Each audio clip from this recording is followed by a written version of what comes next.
If you've been waiting for our special announcement, here it is. Me and the Colonel, we're going to be in Nashville, July 9th, doing a live event at Fat Bottom Brewery. Tickets go on sale this Friday at noon Eastern at truecrimegarage.com.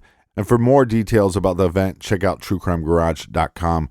Hope to see you there. Make sure you get your tickets this Friday. Thank you for all the support. Cheers, mates.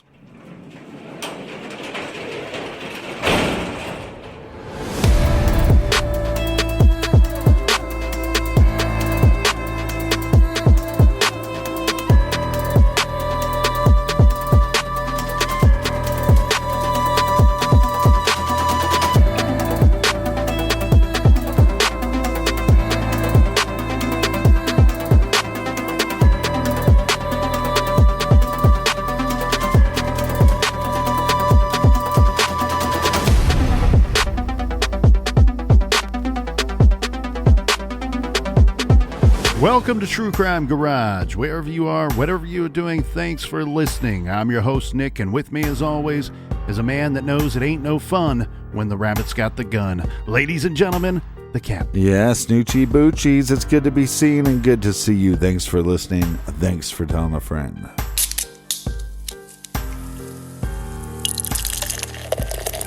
Today we are still sipping on our featured beer of the week, Moon Juice Galactic IPA. This is an out-of-this-world India Pale Ale crafted with tons of Galaxy and Nelson Sauvin hops that transcends all earthly pleasures.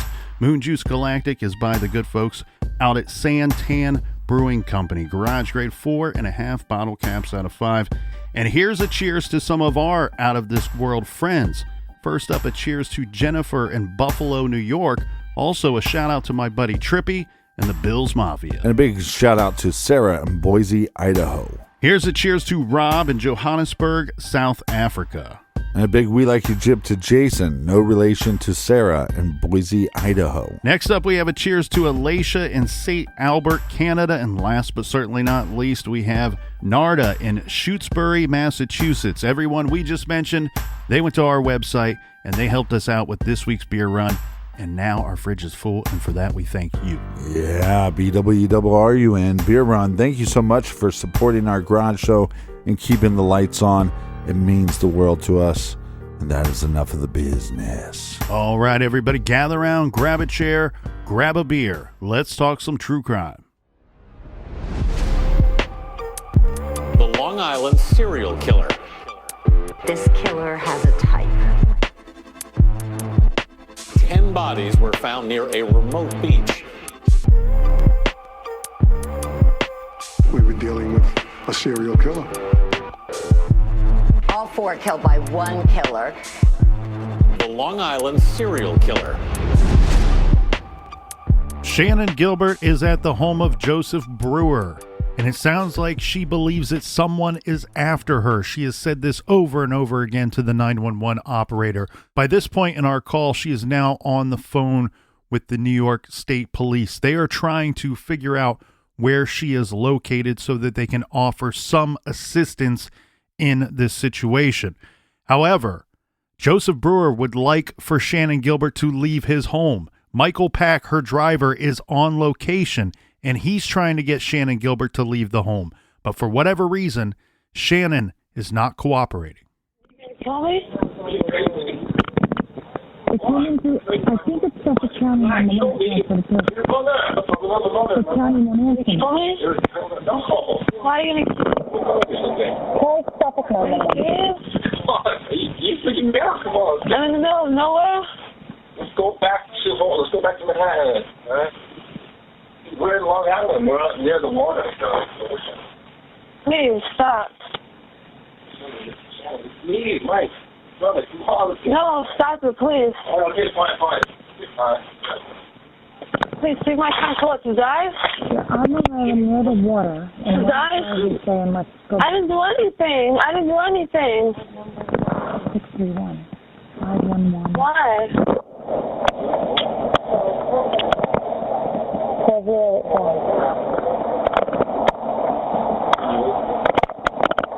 Mike, you close that? Some guy named Mike here. Right. Why? Why? You're fucking pathetic. Come on. Why? You're like 5 years old. Why, Mike? For fun? For me? I'm never going to do it again. And I'm sorry, I tried to clean up that audio as much as I could with also still being able to hear what she was saying. But it seems like Mike's going, hey, let's get out of here. And she's like, hey, are you going to kill me? And he's like, no, are you crazy? Like, what are you talking about? He even says at some point, you're freaking me out. Mm-hmm. Yeah, again, it's Mike wanting to get her to leave, and we've started to call him Mike now instead of Michael Pak, because you can hear her saying Mike. You can hear other people saying Mike by this point on the 911 call. It also sounds like the operator is now may, for one reason or another, have reason to believe that Shannon is in fact in Suffolk County, because it sounds to me like the operator is either trying to transfer or asking if county is on the line and then getting no response. The weird thing, though, is it sounds to me, Captain, like it's Shannon saying to Michael, why? Are you going to kill me? You know, where are we going? And he's saying, no, let's go back to Manhattan. And he's trying to explain to her where they are. We're on Long Island near the ocean, is what he says at some point. But it's very weird that this interaction to me with Michael and Shannon. And again, we don't know what she's ingested. We don't know what she's on. We don't know her level of paranoia based off of things that she's witnessed or experienced or heard that night. Right. Or if it's paranoia coming from something else, from an altered state of mind. Eventually, another 911 operator is going to come onto the line. But what the transcript says is that Shannan Gilbert then says, please get me out of here, Mike, which is a complete contradiction to everything that she's saying to Michael Pak before this point. Why? I never do. I never did.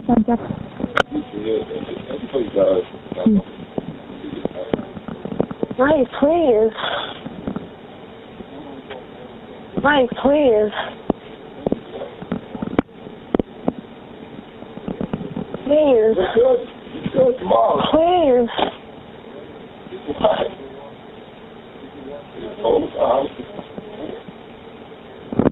There's something I don't know what phone she's calling from, but I transferred her back. And is this where she's coming from?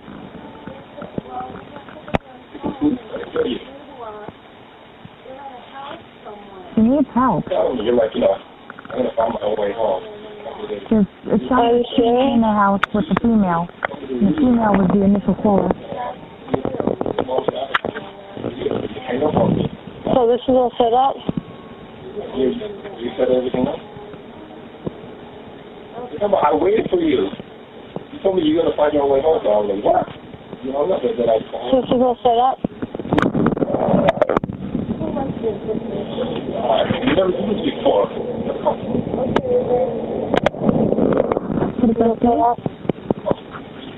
Well, you're joking with me, right? Why? I don't know. Why are you doing that? All right, I'll say I was lying. I was lying. You did? Why? It's a 631 number. Why?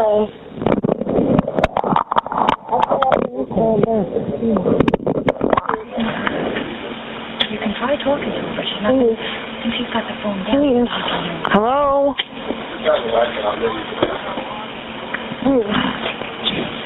Hello? Please. What's the matter? What happened? Hello? Please, get me out of here, Lee.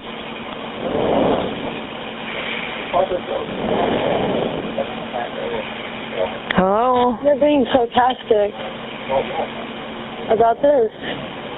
You were part of this all along. I just met him just now.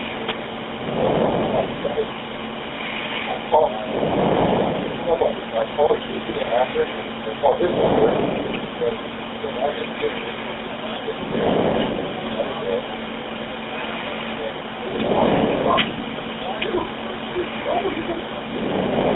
Mike, please.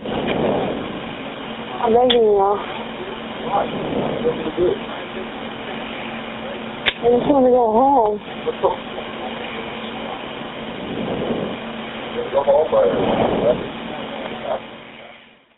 Again, very hard to make out anything in that conversation, and you can almost hear her moving the phone around, probably rubbing against her clothing, making it even more difficult to hear. Well, that's what I was going to say, Captain. Am I crazy, or does it sound like for most parts of that last clip that the phone, that she's not talking directly into the phone? Right. It almost sounds to me like the phone is set down on a countertop or a table, or she's just holding it and it's picking up Michael's conversation and Shannon's conversation. And then at times, though, it's weird because it sounds like she's directly responding to the 911 operator when the operator, again, asking for some more information, to which we hear Shannon say, please. And it's difficult for me to say if she's responding to the operator or if that's part of the conversation that's being had off of the phone. Again, very confusing when she's saying at 1 minute, nope, I don't want to go with you, Michael. Then she's saying, hey, Michael, please get me out of here. And then she goes back to, wait, you're a part of this. Yeah, she starts off by saying you're being sarcastic. Michael Pak responds with about what? And then Shannon says about this. You are a part of this all along. Yeah. And then Mike replies, what are you talking about? I just met him. I guess he's referring to Joseph Brewer. And you do hear Michael Pak when talking to Shannon. Again, some of the dialogue is inaudible, but you pick up little bits and pieces of what he's saying. And he's saying at one point, he's like, Shannon, like, what's going on? You've never acted like this, or you've never been like this before. Right. Almost like he doesn't understand what she's doing or why she's behaving in this way as well. And I know it's offering some insight into the case, especially Shannan Gilbert's portion of the Long Island serial killer case, but not going to lie to you, Captain. I think I'm as confused. I'm as confused as I ever would be so far. I'm hoping that something at some point in this clip or this 911 call will offer some form of clarity. Yeah, I agree with you. At this point, I can't make heads or tails at what's really going on. But based off of what we heard so far, and I want to circle back to something that you said earlier, and I'm starting to get the feeling that might be right, and you may have just gave us the short of it. If I could expand that a little bit. Look, as somebody that's just listening in, trying to figure out what's going on, the best I can figure out, what would make the most sense, and again, we could be trying to make sense out of a situation that there is no sense to be made of. However, I feel like what I'm listening to is a scenario where something happened, obviously, before she got on the phone. We can agree with that. Something prompted her to call 911. Right. There is an element of fear in her call. Someone's after me. Yes. And she clearly doesn't want to go with Michael for a portion of the call. She also doesn't really want to listen to Joseph Brewer for a portion of the call, the early portions. It almost seems to me, Captain, like there was an element of fear that prompted the call, but for whatever reason, that element is not in that household anymore. That element may have removed itself or been asked to leave the property. It almost sounds to me like she's afraid of being where she is, but she's also afraid of going outside in the middle of nowhere. She even says, we're in the middle of nowhere. Right. And she doesn't seem to be 100% confident that Michael Pak is going to be able to keep her safe, or 100% confident in herself that she trusts him completely. Yeah, it's very, very confusing. But to me, that's a great breakdown of what could be happening. Let's dive back into the call. Well, we can give them... What's the phone? 573-9308. Is that us? What's going on? I think the number. What? Yeah. Extension answering. You're acting like that was what I did. Okay. That's the number it came in. Why are you sitting there knocking about this house then? Something's gonna happen to me. There's nobody outside. Yeah, you could call it, You're okay, right? but we're not going to know where it is. A little. County should call it. What is this? Right. No, isn't that the county phone number? Please. Every time county 911 tries to put something over. Okay. 511 thing. Get out of here. What's in the phone? Oh, it does? So what's clearly happening, if you can make out anything there, the 911 operators are trying to figure out where the call is coming from. They're also trying to figure out some kind of strategy to put in place to figure that out, right? Like you can hear them say, well, maybe we should try calling this number, or the county should try calling this number. Right. And here's an interesting thing to me, though. Remember, they were so reluctant to release this 911 call, yet they got nothing but bad press in 2010 and 2012, in the years that followed, by people saying, look, they were so slow to respond to Shannan Gilbert's 911 call. Yeah. Police should be to blame here. Whatever happened to her, part of it's on their shoulders. A part of it is their problem.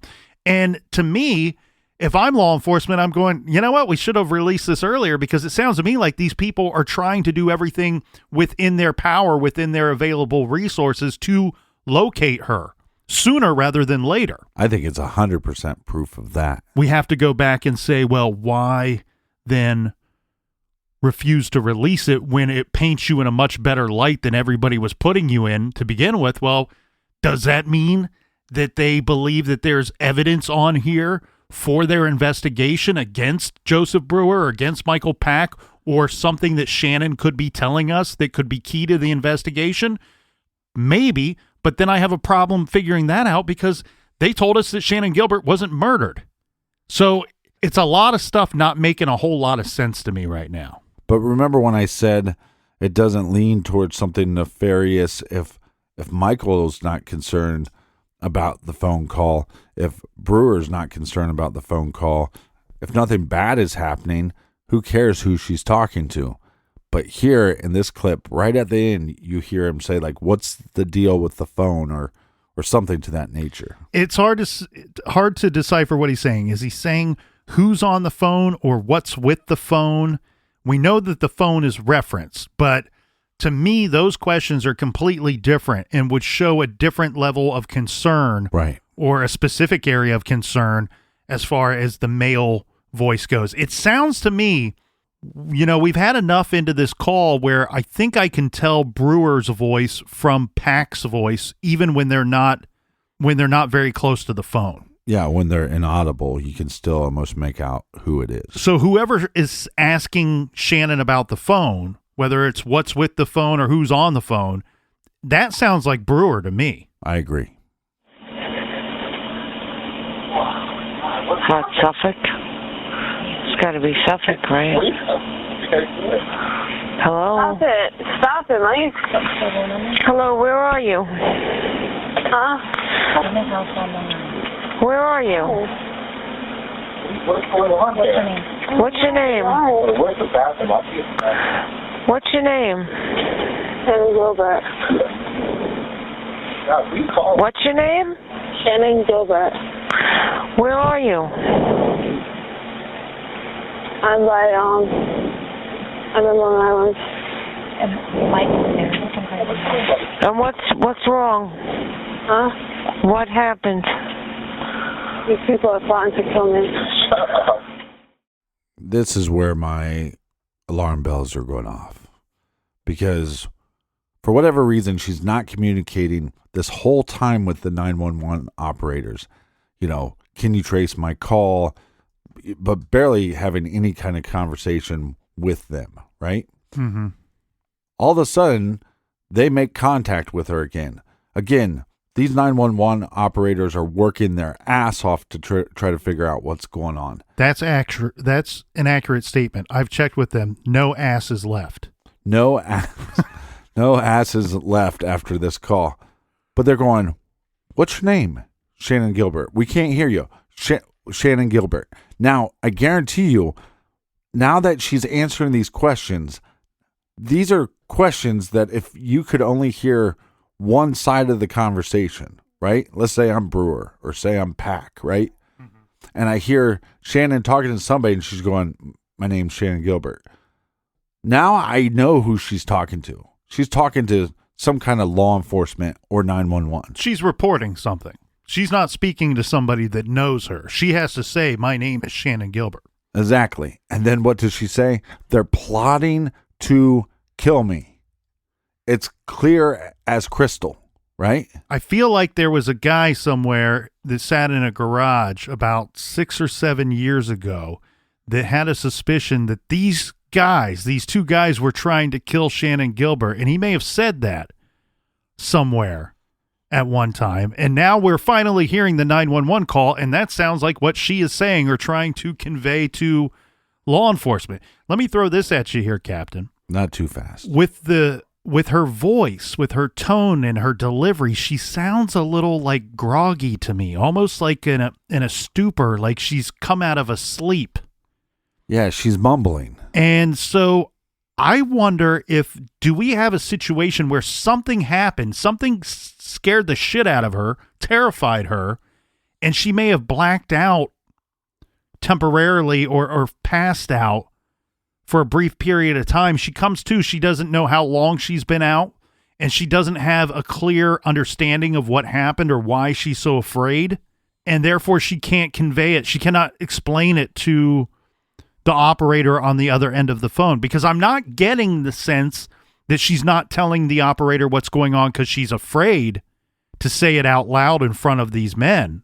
I'm not hearing a whole lot of emotion coming out of her either for someone that's supposed to be so scared. Like when she says, Mike, I'm begging you to I want to get out of here. She says to Mike finally she wants to go home. There's no real beg in that beg. You know what I mean? There's no, these people were trying to kill me. It's just so relaxed and casual. Well, no, I think when she's saying they're trying to plot to kill me, it was pretty clear. Like I said, one of the clearer things that she said on the phone. I think that's a great point. Did something happen where they fed her some kind of drugs, or did she take some drugs and then she blacked out? She comes to, she doesn't know what's going on. She now thinks everybody's out to get her. But it's almost like she has the guts to say, you know what? I'm on the call with 911. I might as well say, look, these people are plotting to kill me. Or at least that's what I think is happening. And she's smart enough, if she believes this situation to be real, which I think that she does, no matter how she came to this conclusion that someone's after her or trying to kill her, she clearly believes it. So in this situation, she's smart enough to know that maybe I don't know exactly what's going on. I haven't figured it out myself. I cannot tell law enforcement exactly what's going on because I don't understand it myself. But at the very least, if I have them on the other line, the likelihood of something happening to me while they're on the line is very small. Right. And so I'm going to keep them on the line whether I can tell them anything at all. These people are plotting to kill me. Where are you? What's your address? What's your address?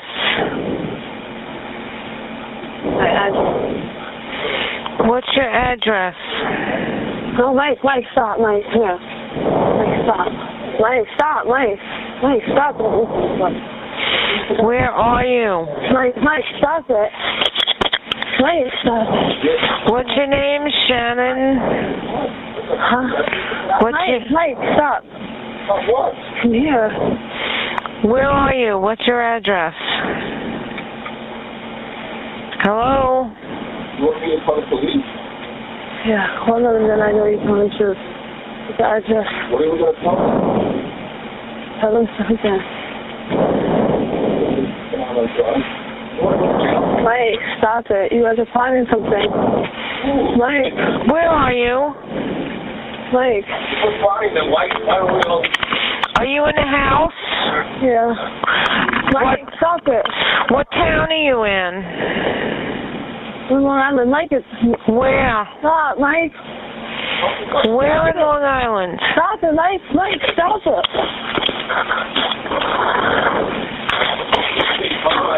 Hey, stop it.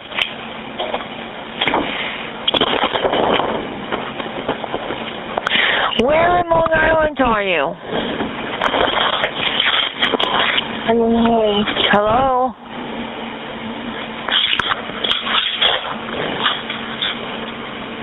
He didn't kill me. It sounds like they gave this 911 operator a bunch of muscle relaxers. She sounds more intoxicated than Shannon sounds. You wonder if she's just trying to not sound frustrated or where are you? Trying to further confuse the situation, right? Like, because you don't know if Shannan Gilbert's on the verge of just spazzing out completely. And you don't want to run the risk of that happening because you don't know what's going on. You're confused about the situation, being the operator. And it sounds to me like the operator's just resorted to saying, well, all I can do now is ask over and over again, where are you? Right. To try to figure out where you are so that we can send someone there to see what's going on because we're not getting any information from the phone call. Right. Yeah, but like I said, I think they're doing a good job. They're doing the best they can with what they have, but I think they could start asking more questions. Who are you with? Who's that talking? What's their name? She could tell names to the operator, but here's the thing. At the end of the day, if this clip stops right here, if the 911 call stops right here, we know that it doesn't. It's a longer call than this. But if it stopped right here, Shannon believes in this moment, whether she's right or wrong or just completely off the rails, she believes in this moment that Michael and Joseph Brewer are plotting something together, that they're in cahoots with one another. Well, at least those two. We don't know how many other males are there. Right. Or how many people. Let's not just say males. There could be other women there. We don't know. But where we just stopped, it's harder to hear that one because she's mumbling, but she says for the second time, they're plotting to kill me or they're trying to kill me. I can't imagine what is going through her head and the fear that is going through her head at this moment.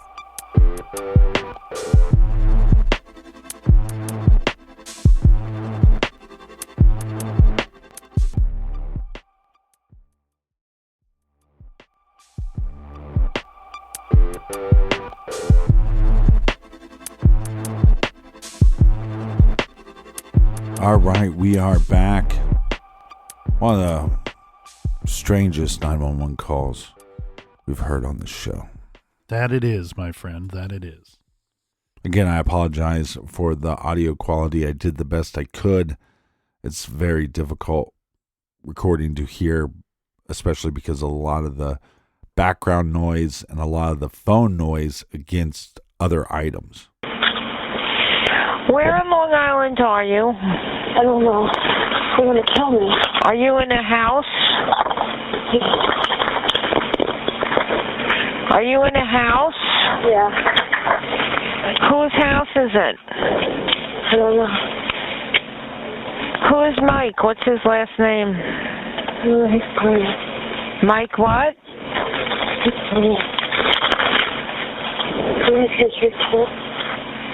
How old are you?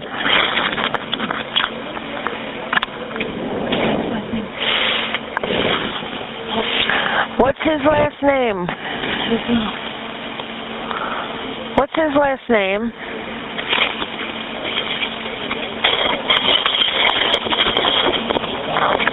What's his last name?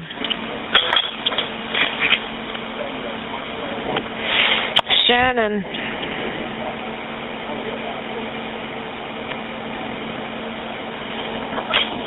Shannon.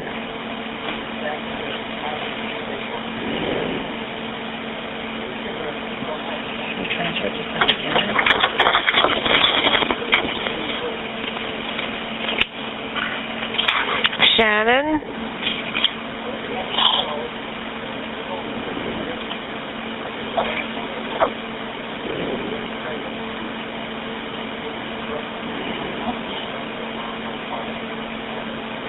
Shannon. Yeah. What town are you in?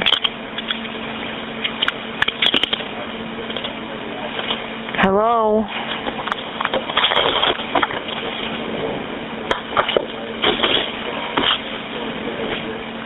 What's Mike's last name?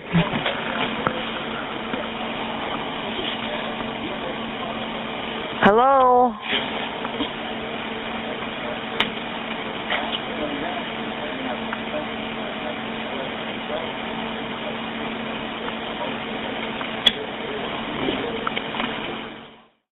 Again, almost nothing's happening during that section in the room that the phone's in. Mm-hmm. You can't tell if that's two guys talking in the background or just somebody who left the TV on. Yeah, but it does sound to me, and I've tried to raise and lower different frequencies. To me, that section sounds like there is something brewing in the background. I agree. And then it's interesting to hear the two operators, you know, the one that's trying to communicate with Shannon, but there's clearly somebody in the background on her end too of the call because they're trying to sort things out. And one of the operators says to the other, one of the guys said, hey, let's get him. That's all you kind of hear. Like, yeah, like that she could on her end clearly hear them saying, hey, let's do this, or hey, let's take her. And then that part gets so quiet that I cannot hear what the one woman says to the other. I'm sitting here getting ready to leap out of my chair when the operator's asking Shannon question after question over and over and over again of, I want to leap out of my chair and just say, God damn it, woman, tell me something. Yeah. Tell me something. It's beyond confusing and it's beyond frustrating. You're going to kill me, Rachel. One of the guys said, let's go back to my room.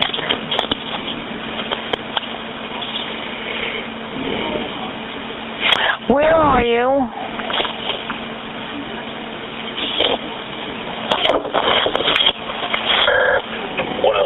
Farmingdale in service. Where are you, Shannon?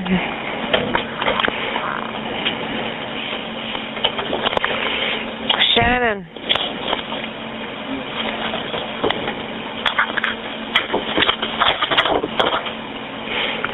Shannon. 1034. 1034, 963, Gray. Shannon.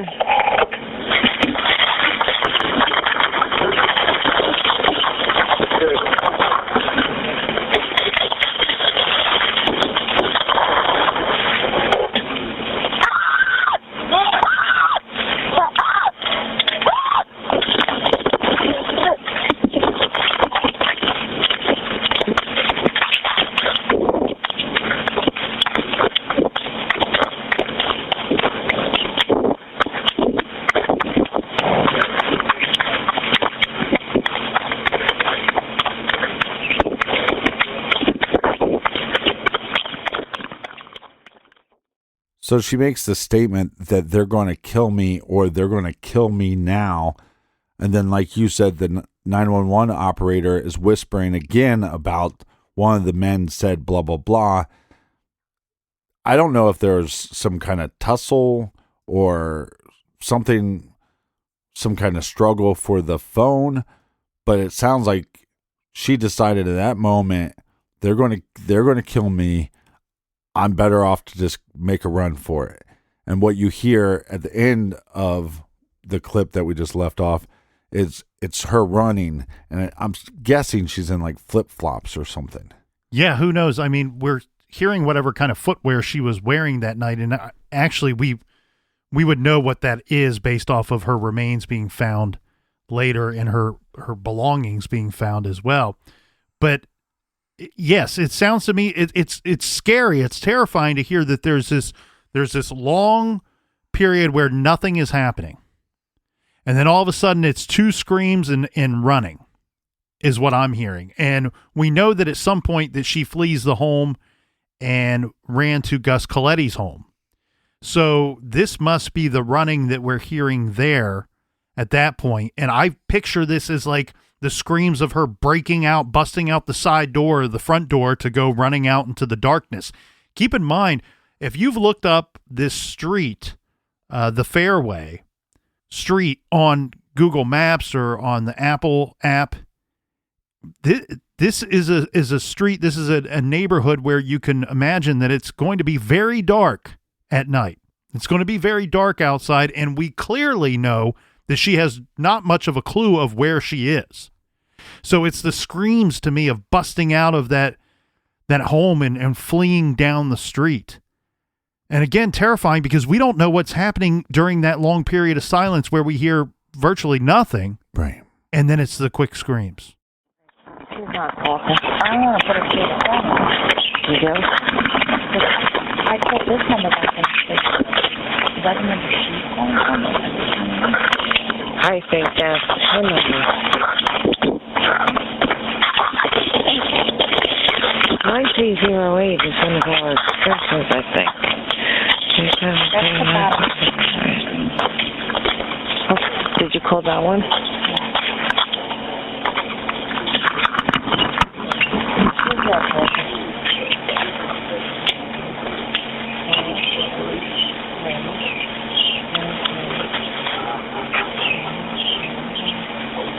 Shannon? Hello?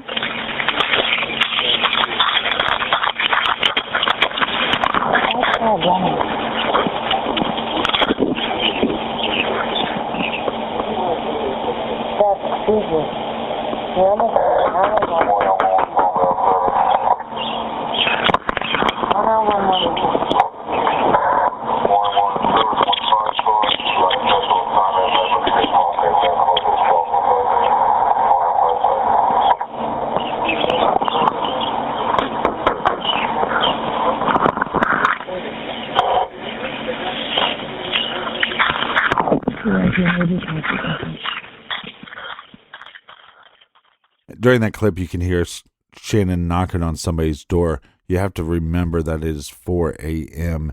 in the morning, so somebody responding to a knock is not going to happen instantaneously. Yes, and the other thing, though, too, is we don't know how many doors she may have knocked on before arriving at Gus Coletti's home.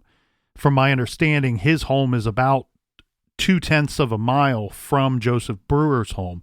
Joseph Brewer is located at 8 the Fairway Drive, and Coletti is at 17 the Fairway Drive. They're both on the same side of the street, but there would be 3 houses on that same side of the street that I can see. Maybe a 4th. It's hard to say what's under the trees there, but there would be at least 3 homes between Brewer's and Coletti's.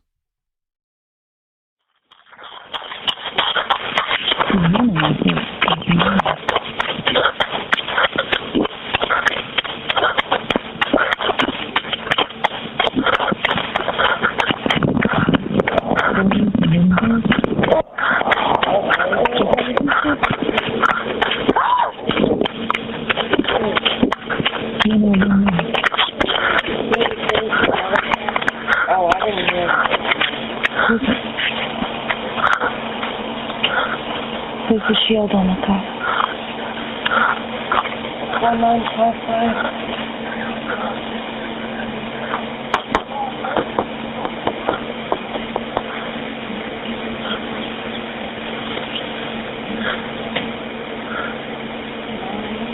Shannon?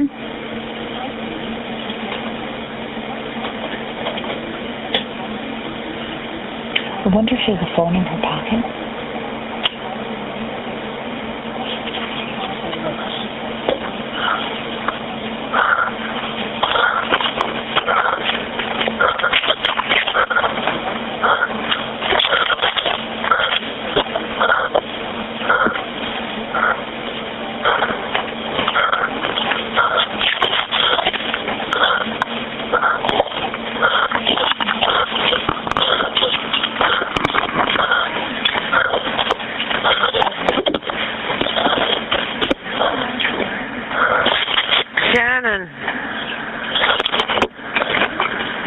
Shannon.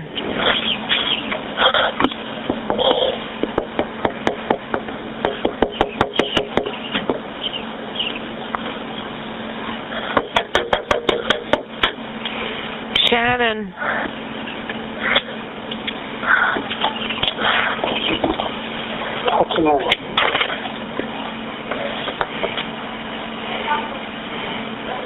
Come on.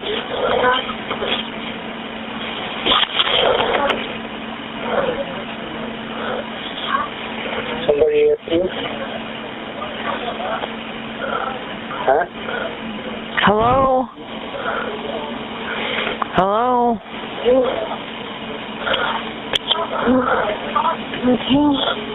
Are you alright? Don't get yourself hurt. Where are you going?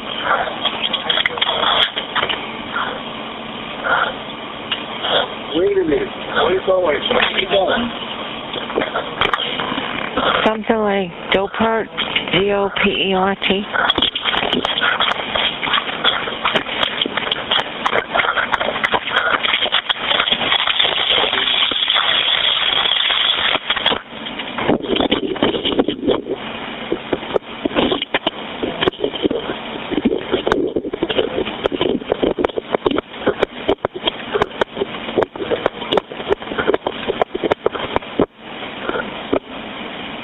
Hello?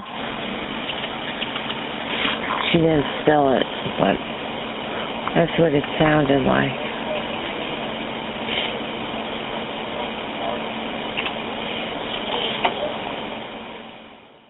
Again, a lot of noise to sift through.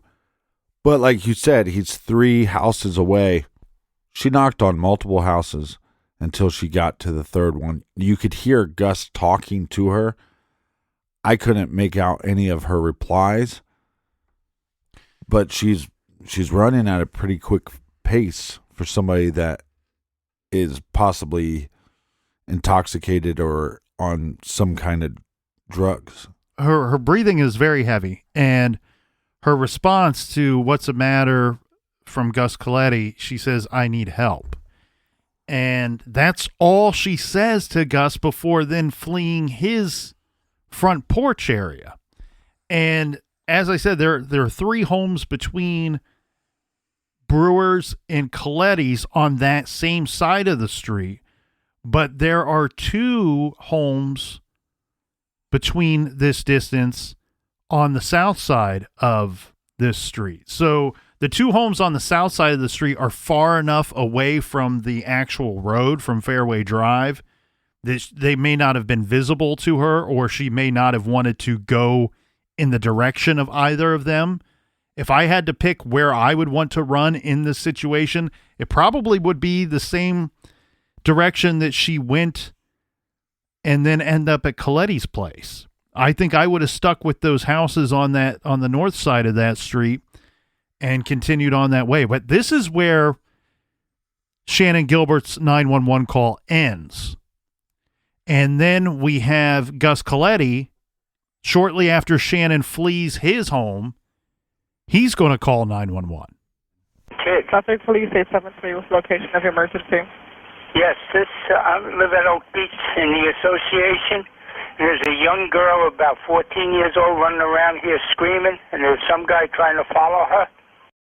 What's the address there? I'm at 17 the Fairway. All right, you have a description of the girl or the boy? Pardon me? Do you have a description of the girl or the boy? The girl is about 14 years old, got blonde hair, very small. The boy, I can't tell. He was into like a Suburban. What color? Black. Did you happen to get a plate number or any phone? No, I didn't. Okay, telephone number you're calling from? 4. Are they still on the fairway? They just went past the gatehouse where the entrance is. And what's the name of the complex? It's Oak Beach Association. Okay. Out at by Robert Moses. All right, we got somebody over there. I'll be watching. Oh, okay. Bye. We know because of the call that Shannon took off, left Brewer's house to try to get help, and now this is evidence that she's being at least followed by Michael Pak. After leaving Gus Coletti's home, Shannon will run another 0.2 of a mile to another road named the Bayou, where she will then have an interaction with a second homeowner, and this homeowner's name is Barbara Brennan. Suffolk Police 875. What is the location of your emergency? 43 the Bayou. Some woman is knocking at my door. What town are you in?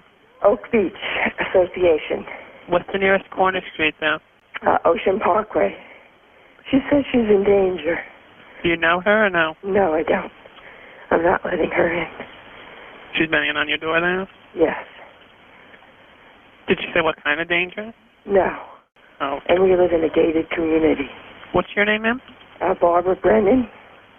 What's there a name to that community? Oak Beach Association. Oak Beach Association. And I have an elderly mother here. All right, I'll get somebody right over there, okay? Okay, thank you. You're welcome. And as we said, this is another 0.2 of a mile from Coletti's to Barbara Brennan's house at 43 the Bayou. Really, I've looked at this a few different ways here, Captain, and Shannon could have taken any number of routes to get from Coletti's to Brennan's, and they're all about 0.2 of a mile, but we should be clear. If you look at this on a map here, it's not like she just continued on down the road, and we should assume that she just continued on down the road. She could have gone, as said, 3 or 4 different routes to get to this other location. Now, this woman is afraid. She doesn't know what's going on. She's not going to allow this strange person into her home, and there's no real interaction that we hear on the phone between Shannan Gilbert and Barbara Brennan, but based off of Barbara's words, it sounds like they did have some interaction before she placed this phone call. Now, we should also point out, too, that Coletti's call and Brennan's call are going to a different entity at this point. They're going to the Suffolk County Police Department, and that's because they live in Suffolk County. They're using numbers that are from Suffolk County, and when Shannan Gilbert was calling 911 earlier, because she's not from this area, she's probably getting a very general number, emergency line, and they're trying to figure out where she is. Because remember, they keep asking her over and over again, are you in Nassau County or Suffolk County? Right. And she's not able to give them an answer. Now, she's transferred to the state police, who are trying to figure out where she is, but both of these calls came into Suffolk County Police Department when they called 911. So they aren't fully aware that somebody else, the state police, was just on the phone with the woman that was running down the street knocking on people's doors. The question becomes, is Shannon connected to the other victims? I think there's too many coincidences. We have similar body type, same profession, same way of contacting her to hire her. And then you have this 911 call. It's very confusing, but it's clear to me that she is afraid. It's clear to me that something happened to her, or something was said, or people were acting in a certain way to make her feel afraid. They then chase her later. She ends up in this marsh. You're going to tell me that at 4 o'clock she just runs into this marsh and gets lost, and then the sun comes up and she just is lost for days, and then that's how she dies? It doesn't make any sense. Now, if you told me she ran into the marsh and then she overdosed, okay, but then who gave her the drugs? Was she given the drugs willingly, or did somebody slip her the drugs? There's too many, even just her body type. There's too many coincidences for me to not think that these are connected. And I think this 911 call shows the threat and shows the danger. And what's the end result? Shannan Gilbert's dead. Well, I say boil this down to its simplest form. And to me, what I hear is a woman that is scared, that is afraid, and that she has become afraid because of something she's witnessed or heard. And she's calling for help. She doesn't really know how to tell them to help her. And she fully believes that these two individuals, if not more, are plotting against her, that they are going to kill her. And so on its simplest form, we know that she's found dead in this area. They don't recover her remains for quite some time. there's no level of clarity here in Shannon's situation to offer much in the way into an investigation for law enforcement, even after they find her remains. I have the medical examiner telling me that it was a tragic accident, that she's dead. We have another professional hired by the Gilbert family who says, no, the hyoid bone was broken and therefore she was strangled to death. She was murdered. This 911 call has not added any clarity to me for the Shannan Gilbert situation, if she was a victim of homicide, if she belongs in the batch with the rest of the Long Island serial killer victims. But we know one thing for certain. She was driven out to this area that night. And I don't believe that this would be the first wild party that she has been hired to entertain. I don't believe that this is even the first gated community that she's gone to. I'm not saying that she's gone to this gated community before or even one near here. But what I do know is in between the distance, in between the two locations where Shannan Gilbert and Michael Pak left Manhattan and where Joseph Brewer was having his party, they're going to find 10 remains on that stretch of road between those two locations. I have a really hard time believing that it's just coincidence that Shannan Gilbert ended up dead that night after telling us what she told us on that 911 call. Again, I'm glad that they released it. I'm thankful that they released it. I actually think that it makes the officers and the people that worked that phone call painted in a much better light than we were expecting after all the rumors we were hearing and speculation of, well, they didn't want to help her. That's not the vibe I got from listening to these calls. I got the vibe that, yes, they did want to help her. I got the vibe that Gus Coletti wanted to help her, that Barbara Brennan wanted to help her. They just didn't know what was going on. They didn't know what the situation was. And Shannan, for whatever reason, could not explain to them what was going on either. So to me, I'm not going to listen to this and say, nope, you convinced me otherwise. She's not a victim. Again, I'm not saying she is 100%. This just doesn't take her off of the potential victim list for me. And it really does not do anything to alleviate any suspicions I had of Joseph Brewer or Michael Pak from 7 years ago. The Long Island serial killer. This killer has a type. 10 bodies were found near a remote beach. We were dealing with a serial killer. All four killed by one killer. The Long Island serial killer. Like always, want to thank you guys so much for the support. Colonel, do we have any recommended reading this week? Thank you for the support. Thank you for the wonderful gifts. 2 weeks in a row, we are recommending books that were gifted to us. This week, we are recommending Unmasked, My Life Solving America's Cold Cases by Paul Holes. And this was gifted to us by a young man at CrimeCon, and I failed to write down his name, but he was the Columbus native who was wearing the Kozar for President shirt. So his name was Paul Holes. A memorable gent at that. In 2018, Paul Holes retired as a cold case investigator after spending more than 27 years working in Contra Costa County in San Francisco's Bay Area. Paul specialized in cold case and serial predator crimes. Check out Paul Holes' book, Unmasked, My Life Solving America's Cold Cases. You can find that great title and many other things that you might want to listen to or read or watch at truecrimegarage.com on our recommended page. Yeah, just a quick plug. We have 3 bonus shows that you can't get in the feed, but they are available on our store page. 3 of them. One is O.J. Simpson Part 3, Tony Muncie, and the Brick of Family Murders. So if you haven't heard those, you need to check those out. Until next week, be good, be kind, and don't litter.